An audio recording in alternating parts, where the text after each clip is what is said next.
just return to this childlike form of bliss and peace for just being alive. And that is why plant medicine will forever remind us of what we are supposed to be on this earth. There are some people that say they'll never do it. And for those people, I hope at some point they open their minds, because it's natural. It's from the earth. It's not a harmful drug. It's something that is a natural reminder, because as human beings, we just become so overwhelmed with everything that we are and everything on our plate, and become like these robots just moving through life with what we're trying to accomplish, or the people that we're trying to please around us. It's really easy to not just take that time for yourself and take a deep breath to be free, the same way we were when we were kids.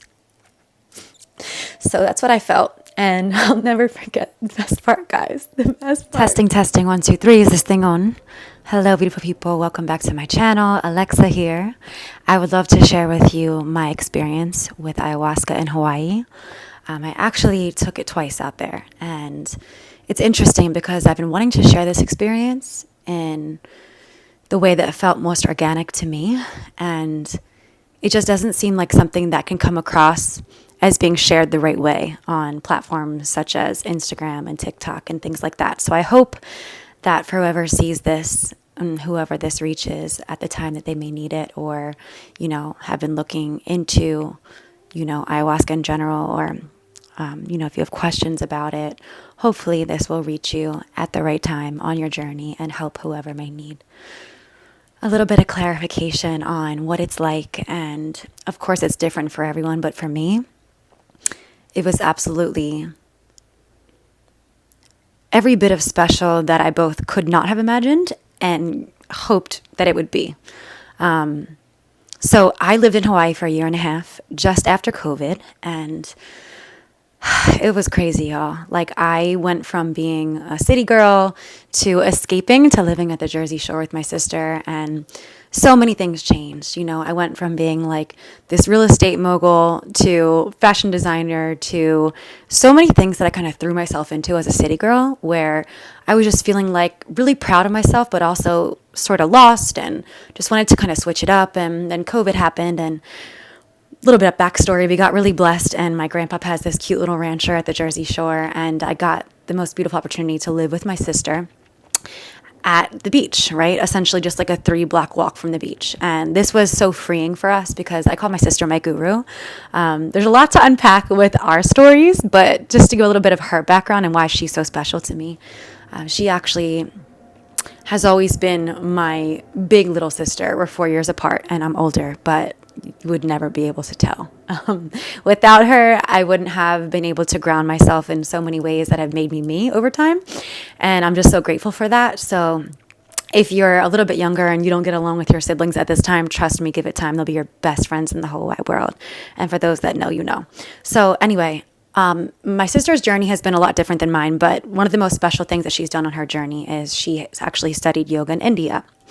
That changed a lot for us. It brought a lot of things to light. It brought a lot of healing to my family, and it brought a lot of peace to, I would say, my inner turmoil, in a sense of always feeling like either I was not doing enough, or, doing too much, or not doing things the right way, or just not being happy with my path and where it was.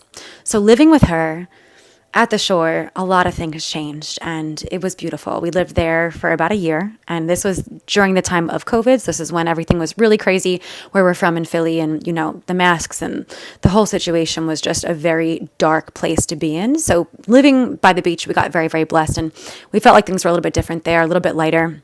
And in the course of time, we started to learn how to surf there. So funny story, because my sister is actually a much better surfer than I. She's like a real surfer.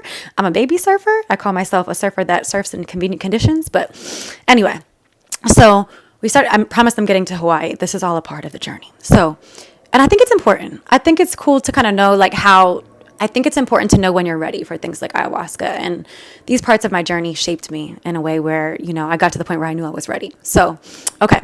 So we were walking. We've been going to the beach since we were babies. I think a lot of people growing up in Philly that were lucky enough to have the situation where they have, a beach family home and then a home in Philly in the city. It's one of the biggest blessings, and it's not something that I provided for myself in any way. It's our grandpa that has had this cute little old school 1-floor rancher for the duration of our lives. Okay. So this is my Italian side, and he's normally very stubborn about letting people stay there. You always have to like beg him and pray, but that year was just different with COVID. He just gave us his graces. So we're walking by the beach one day, and we had a lot of time on our hands. I was working from home. My sister was working from home. She was doing her yoga flows every day and teaching me different forms of meditation. And we were reading a lot more and watching special movies. And we started listening to the Beatles and just so many things. It was around that time that I also read one of my favorite books in the whole wide world, The Autobiography of a Yogi, which changed a lot mindset-wise for me. I'll probably have to do a whole nother video on that if that's something that you guys know about or would like more information on, or if you're just looking for a book that's going to change your life and give you peace. It's one of my favorite books of all time. It is my favorite book of all time. I will always recommend that at the top of reads. It's like my only Bible, and it has taken me to new heights in so many different ways because the story behind yoga is just so much to unpack and unravel. But okay, so we're walking past the beach one day. We're feeling a little bit lighter with the COVID thing. I mean, we'd been praying, and I had started a wellness retreat and just trying to give back and basically lift the community in any way that I could. She and I love to get very active, right? So we love to work out. We do yoga flows together, things like that. So we're walking by the beach one day, and there are people surfing. And this is the Jersey Shore. I mean, there's actually a big surf community there. You would not really think about surfing there as much as you would think about it somewhere like Cali or Australia or Hawaii, right? But there's a huge surf community in Jersey, especially in Wildwood. And they are absolutely the most special people in the whole wide world. They're family to us now, and I'm forever grateful for that chapter of our lives. Promise we're getting to Hawaii because surfing is half the reason that we wanted to be in Hawaii. So we started learning how to surf in Jersey because we walked by the beach one day and I'm like, girl, why are we not surfing? Why are we wasting all this time?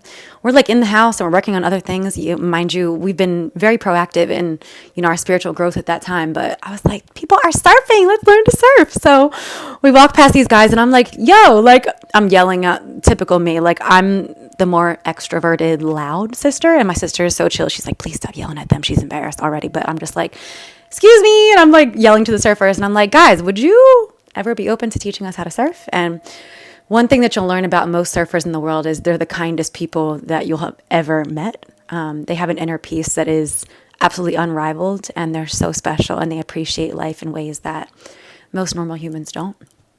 So they were, of course, like, yeah. So we met this guy named, shout out to Tommy. Tommy was the first guy that took us out. And from then on, we were surfing basically every day. We went and bought our first skateboards, our first surfboards, and COVID was a time for us in such a beautiful way. And I'm gonna cry in a lot of these videos because I feel like now that I understand that long form content is more comfortable on YouTube, there's so much that I feel like I want to share with the world that can hopefully help someone that needs it in the way that I did. And I'm an emotional girl, okay? So bear with me. But surfing changed our lives in so many ways. Even just paddling out and just sitting out there and just feeling the sun on your skin or feeling like you're a part of the ocean is a feeling that can never be explained until you feel it. Catching your first wave is a whole nother story. But so surfing became a way of life for us. My sister became a good surfer. I'm still, again, a very much intermediate baby surfer, but it's one of my favorite things in the whole entire world. And if you've surfed before, you understand that. If you haven't, highly recommend that you do it at some point in your life. So my sister was looking at different places that she wanted to travel to.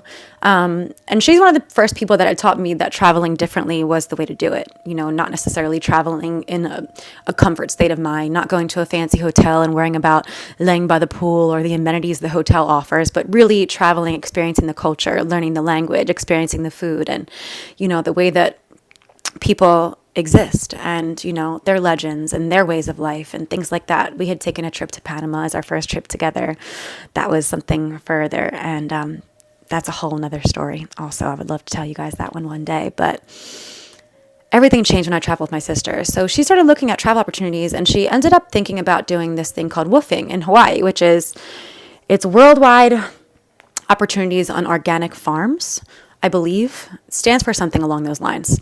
My ADD, I should have known that. I've known it for years. But if you look up woofing, if you haven't heard of it before, it's a beautiful thing. It's the most beautiful program in the entire world.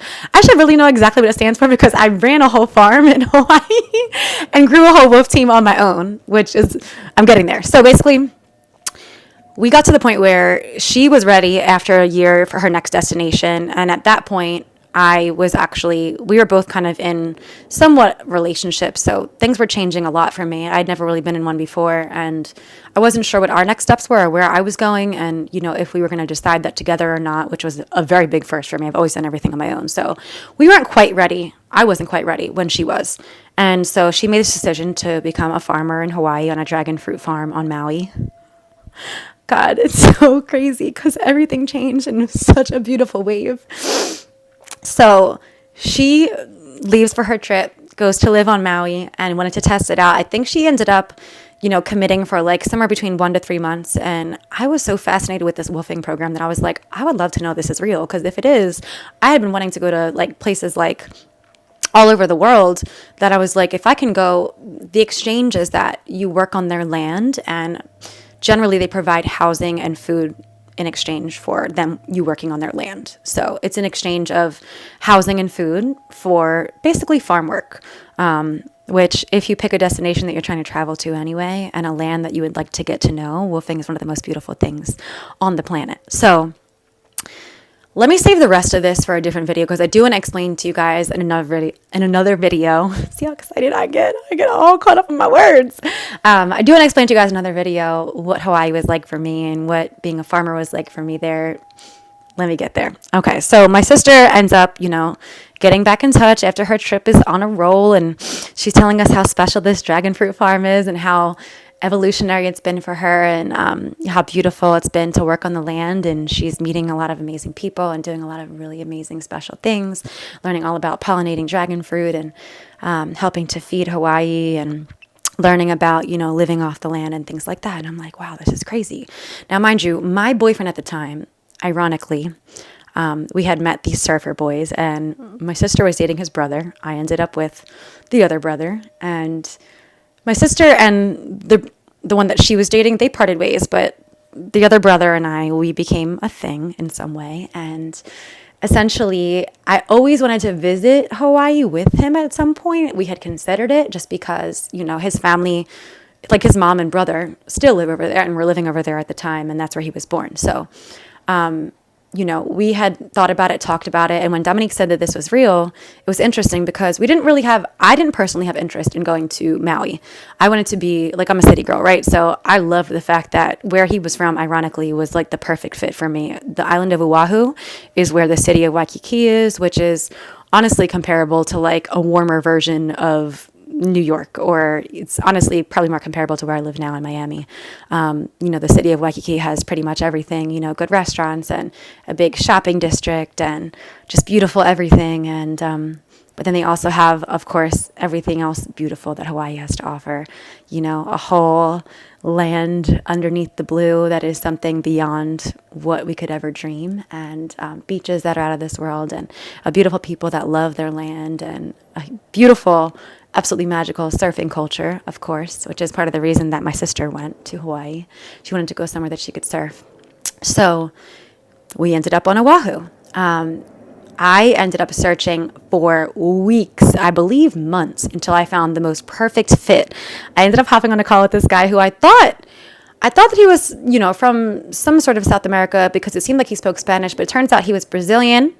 And he speaks Portuguese, but he also, of course, is fluent in English. So his family, there's a whole Brazilian community, a very large Brazilian surf community in Hawaii. And I was so excited about that because there were so many different things that I wanted to do out there. And I was like, wow, it's just a bonus. I can learn another language. I can learn their surf culture. I can work on this man's farm and get to know his family. It seemed like he had a beautiful family. And when I talked to him on the phone, he reminded me so much of like my Italian roots because he answered and he was busy. And it was just kind of like a crazy, hectic phone call. And he was like, hey, you want to come? Okay, great. I can't wait to see you. And there weren't very many details, but for some reason I felt super comfortable, and I loved that the farm was called Sun Farm. So we headed off to Hawaii, to give it a test for like a month and see where that took us. A year and a half later, we're still living in Hawaii on Oahu on this beautiful farm called Sun Farm.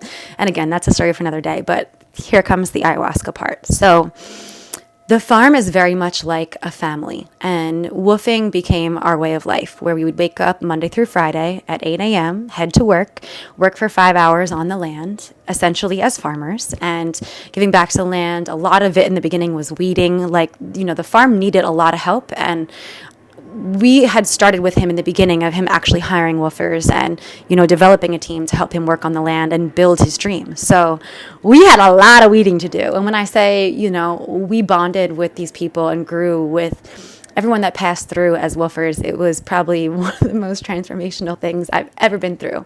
So yeah, I became a full-time farmer in Hawaii. Eventually, I ended up helping him manage the farm because I proposed that he needed more help in a more business-minded state of helping him handle everything, the people, growing the team, making sure that the land was giving back to him as much as he was giving to it, and, feeding the community and things like that. Guys, it was a whirlwind, I'll tell you. But there was a couple that lived on the farm. Their names are Natalia and Guy. Natalia is still my sister to this day. And Guy will forever be family, and they will forever be family. But I remember before I got to know them, we were very much like an involved family on the farm, and we would do a lot of things together. So on Saturdays, we knew that there was like this Saturday flow where they would offer this cool, like, you could get up and work out with them. You could do something called hape, which is basically snuffing Brazilian tobacco, a very special form of raw tobacco, up your nose, and it's a different sort of healing. That's also a story for another day, but they would offer things like this, and it would be a combination of the workout, hape would be optional, ice baths would be optional. And I watched this couple, and their passion for healing others and sharing this journey with others. And, I got to know that they also offered ayahuasca ceremonies at the farm. They don't still do ayahuasca ceremonies at the farm, but I do believe that he still hires people to work on the land. So if you want to reach out, feel free to find them on Instagram at Sunfarm. Don't quote me because I know they're trying to transition at some point, so I'm not sure if he'll continue doing that for a long time. But at the very least, if you're on the island of Oahu or, not far from Waikiki, there's a beautiful town called Hawaii Kai where you'll find this farm called Sun Farm. And it's not only a place of healing and different sorts of ceremonies because the wife, Michelle, who is very special, and the husband, Marcos, they're kind of like this beautiful yin and yang. So Michelle owns a yoga studio called Sun Yoga, and then Marcos runs the farm, which is called Sun Farm. I couldn't have found a more magical place for what I was looking for. And back to ayahuasca, I would watch Natalia and Guy. I would, of course, get involved in their Saturday flows. I love everything to do with wellness. So that was another thing that led me to this farm. I knew that they did a lot of extracurricular things and gave back to their people in different ways and got people involved. And I loved being involved in these Saturday flows. And I'm also, a singer, and my boyfriend at the time was a singer and he played the guitar. And so we would sometimes even perform or sing at these Saturday flows. So these people became like our family. And over time, I knew that I was interested in doing ayahuasca. I wasn't sure exactly what it entailed, and I had heard about the experience in Peru, and I originally wanted to go out to, Peru to have that experience at some point in my life. But I was thinking, wow, what are the odds that her uncle is a shaman in Brazil and has this beautiful, pure form of this ayahuasca, which is essentially a tea, that she can share with us here at the place where I live, where, at the time when I first moved out there, we were living in a tent for the first 3 to 4, actually maybe 6 months that we worked on the land. And in between 3 to 6 months, you can tell my memory's a mess. I've been through a lot, okay? But we lived in a tent for a while, the first bit of time that we lived there. And that was an amazing part of the journey as well. We eventually moved into an apartment when I started managing the farm, and all these things happened. But, we paid rent there, and he does actually have rental spaces there as well. So when you reach out to him, if that's something you're interested in, just staying there might be an option depending on where he is with time. But yeah, I remember, I thought about it and I was just like in love with, these two as a couple, the way that they're so clearly passionate about healing and helping others. You just automatically feel comfortable with people like that. And they're two really special human beings. And Natalia is one of the most special queens I've ever come across in my entire life. And so I'm just thinking to myself, there was a point in time where I knew I wasn't ready. And then there was a point in time where I was like, okay, I'm ready.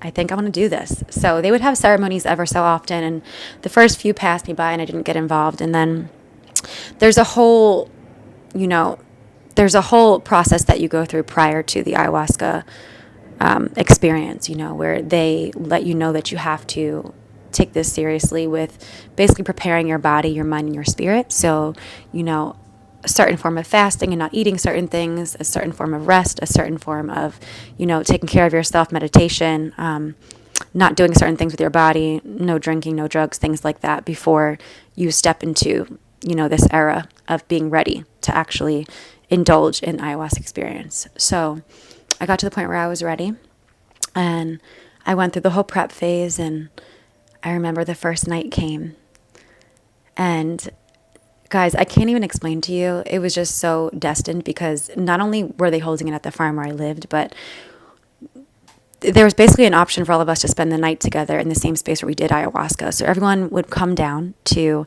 the area where we held all the events at the farm, kind of like a beautiful back deck, which has the most beautiful view of the sunset and the mountains and the water as the sun sets and as the sun rises.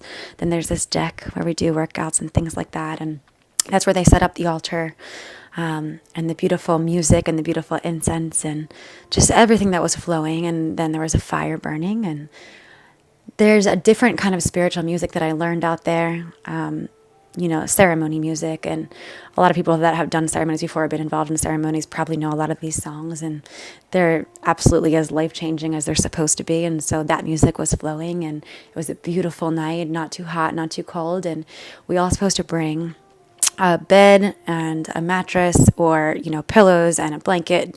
You set up your own little camp out, essentially, in a circle, like a big happy family for whoever's involved in the ceremony. Then there was an Italian ghee hosting it. And, they give their intro and they explain the process, and that with ayahuasca comes a lot of different side effects for different people. And, some of it is some people throw up to cleanse, some people pee and poop, and some people do none of that, and some people do all of that, and some people dance with the music and dance with the stars, and some people have questions answered that they had for some time. Some people just keep to themselves. Some people, everyone enjoys the experience of ceremony differently, but it is the most beautiful thing. So the first few things that happened is they gave their intro and explained all of those things that I just explained to you guys, and explained that it was a tea that we would take. It's kind of like a very thick, almost like the texture of mud.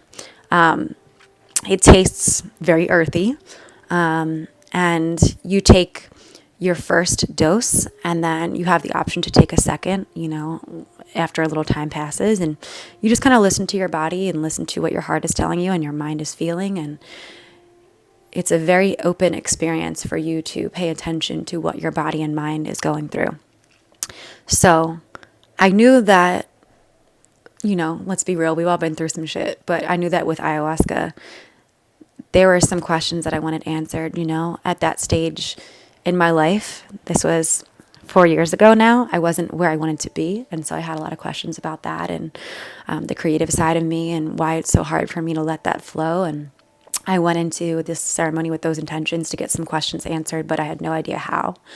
I remember taking my first sip. Everyone went up one by one and got their little cup and took it at their own pace while the fire is burning and the music is going and everyone's kind of retreating to their little beds. And I literally brought down a twin-size comfortable mattress, and I had that set up with pillows and covers, and I brought my journal and my Palo Santo and my sage and my crystals and anything else that was important to me. And I remember, gosh, I'll never forget. So I started getting really, really warm. I'll never forget it. And I also, it's interesting because with plant medicine, I've done mushrooms in Hawaii and I've done hape as well. And it's interesting. I always had the same effect with plant medicine and me. And not everyone has this effect, but it makes me very, very, very warm.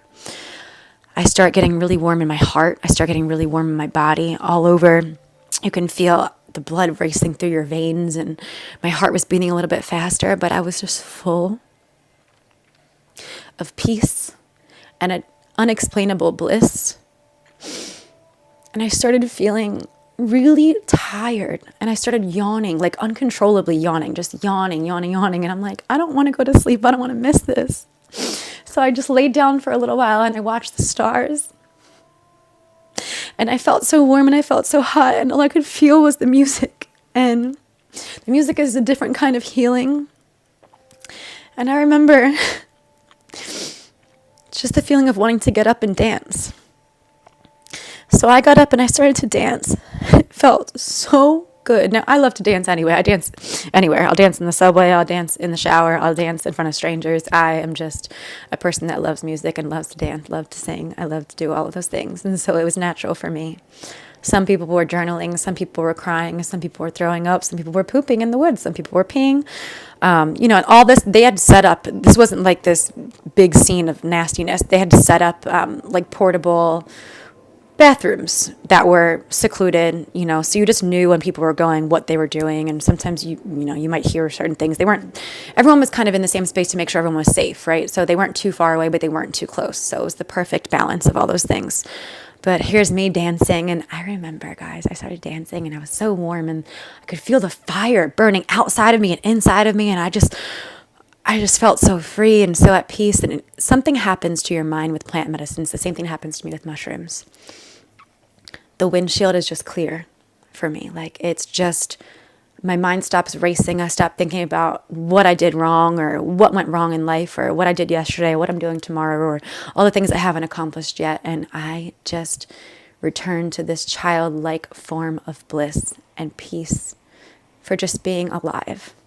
And that is why plant medicine will forever remind us of what we are supposed to be on this earth. There are some people that say they'll never do it, and for those people, I hope at some point they open their minds, because it's natural. It's from the earth. It's not a harmful drug. It's something that is a natural reminder, because as human beings, we just become so overwhelmed with everything that we are and everything on our plate, and become like these robots just moving through life with what we're trying to accomplish or the people that we're trying to please around us. It's really easy to not just take that time for yourself and take a deep breath to be free, the same way we were when we were kids. So that's what I felt, and I'll never forget the best part, guys. The best part. I looked up into the sky, and the stars were dancing with me, y'all. I lied to you not. Every star in the sky was moving and dancing, and it gets better. The cosmos were like a rainbow. Like, the stars were every color you could ever imagine. I've never seen anything like it. And I wasn't tripping. I was just there. I was more there than I had been in a long time. It was the most quiet my mind had felt, and the happiest that my mind had felt, at peace with everything I was. And I felt like Pocahontas. I felt like the trees and the wind and the clouds and the sky and the stars and the moon were just telling me that everything is as it should be. And I'm right where I need to be at that moment. And I'll tell you, it gives you a resounding feeling of peace that you can only find in things like meditation and healing and tapping into yourself and giving yourself the space to do so, and giving yourself grace to just be who you are. So those are my favorite parts about ayahuasca, but I can tell you that at a certain point, I really continued to just yawn like a baby, because plant medicine made me so many things. At one point I was jumping and dancing around and to the music, and then I was sitting down and I was trying to journal, but I couldn't gather my thoughts, and then I was dancing around again, and then I was laying there trying to stay awake, and at some point I had to take a little nap and woke back up, and it was still there, and I still felt it. And I went up for seconds because I didn't want it to go away, and I felt like so much was happening and so many beautiful things were happening inside me. And I slept there until, I want to say, like 5 a.m. A lot of us did. Some people wandered back to where they were staying on the farm, their apartments or their tents, or, wherever they felt comfortable sleeping. But for the majority of the ceremony, they like everyone to stay in the same space so that they make sure you're okay and, everyone's good. as they are, and they're able to heal with peace of mind that someone's looking after them. Essentially, they're like your guardian angels throughout the process and your healers. And I wouldn't have done it with anyone else at that time in my life. And I'm so grateful. I will forever be grateful for them. I just talked to Natalia yesterday. We send these random texts to each other often, like, hi sister, hi queen, I'm just so grateful you're in my life. Like, we just ever so often just remember some really special moments we've had together, and I cry, and I don't know if she does, but she just had a baby boy and I've not met him yet, and so I check on her sometimes. I'm just like, Mama, wow, what a life we've lived, and just thank you for everything. And then I did ayahuasca a second time. Same style ceremony, same space, same people. Different friends that did it with me that were on the farm at that time. Same feeling, except for what was different the second time around. I danced with the cosmos again, and the music and the fire were going, and I felt all the same beautiful things. They say that the more you do it, the more enlightened you become. It just depends on what you're trying to get out of it and what intentions you have going into it. It's like anything in life, If you go to school for yoga and you want to learn everything, you're going to challenge yourself to things beyond things you've ever thought you could do, But if you go into it with a mindset where you're like, I'm just going to see how it goes, everyone gets something different out of it. The second time around was more enlightening for me just because I actually came prepared the second time with questions written down. The first time, I just kind of talked to the universe and to my angels above and danced with the cosmos and listened to the trees and listened to Mother Nature and let my mind wander and quiet itself in ways beyond my wildest dreams. This time, I was like, okay, 1 through 11. Like, I wrote things down, questions that I wanted to ask, and hopefully get some beautiful answers to. From Pachamama, who I got to use that term's much more out there because, it's a different way of saying Mother Nature. But I even have Mama Kai tattooed on my ankle because a good friend of mine who has the same tattoo tatted me with I don't know what it's called, but the hammer, the old school way. Because we lived on Hawaii Kai and we had these special experiences together, and we actually did ayahuasca together once as well. And we always called each other Mama. So many things. Pachamama, Mama Kai, living in Hawaii Kai. The energy of Hawaii is different. The way that nature speaks to you in Hawaii is different. The peace that you feel in Hawaii is different. The way that people love and respect their land in Hawaii is different. Hawaii healed me in ways that I never could have ever imagined, and I will forever be grateful for my experience there. I'm actually going back soon. My sister's living there again after she lived in Ecuador for a while and wandered a bit because the surfing lifestyle is now her full-time lifestyle. I surf occasionally. Like, I went to visit her in Ecuador. We surfed. We went on a surfing trip in Puerto Rico after we learned in Jersey. So many things have happened. And the fact that Hawaii is forever part of my life, I'll be forever grateful. I'm no longer with my ex, whose family is from there, but the experience that we had on that farm is forever embedded in my heart. So is ayahuasca with Natalia and Guy. And I can tell you guys, the second time I did ayahuasca, a lot of those questions were answered. I still have that journal. And I wrote a lot of things.